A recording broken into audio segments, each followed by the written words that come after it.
अमेरिकेचे अध्यक्ष Donald Trump यांनी थांबलेल्या हॉटेलवर गोळीबार झालाय। वॉशिंग्टन डीसी मधल्या हिल्टन हॉटेलमध्ये ट्रम्प यांच्या समोरच हा गोळीबार झालाय।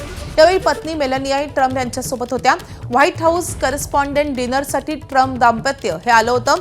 गोळीबारानंतर दोघांनाही तातडीनं सुरक्षित स्थळी नेण्यात आलंय। बॉलरूमच्या वरच्या मजल्यावर हा गोळीबार झालाय। गोळीबारानंतर सिक्रेट सर्व्हिसच्या जवानांनी ट्रम्प यांना सुरक्षित स्थळी नेलंय।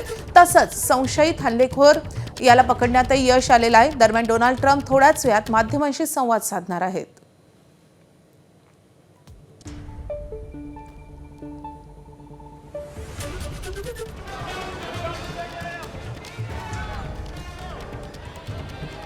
आपण ही 3 महत्त्वाची दृश्य पाहतोय। डोनाल्ड ट्रम्प हे सपत्नीक डिनरसाठी उपस्थित असताना त्यांच्या समोरच हा गोळीबाराचा प्रयत्न झालेला आहे आणि त्यामुळे उपस्थित काही काळ हादरून गेलेले होते। त्यानंतर ट्रम्प आणि त्यांच्या पत्नीला सुरक्षित स्थळी हलवण्यात आलेलं आहे।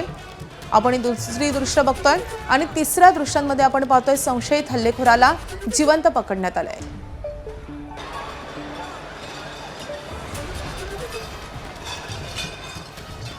तर हा हल्लेखोर नेमका कोण होता हे जाणून घेणं सगळ्यात महत्त्वाचं असणार आहे। काही वेळातच डोनाल्ड ट्रम्प माध्यमांशी संवाद साधतील।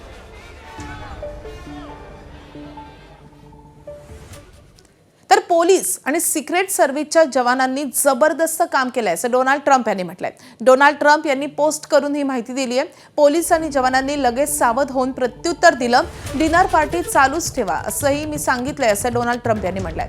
पोलीस पुढचे निर्णय घेत राहतील। आजची संध्याकाळ जशी कल्पना केली तशी नव्हती असंही डोनाल्ड ट्रम्प यांनी म्हटलंय।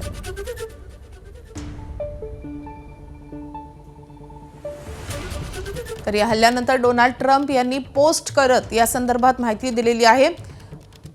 पोलीस आणि सिक्रेट सर्व्हिसच्या जवानांचं त्यांनी कौतुक केलंय।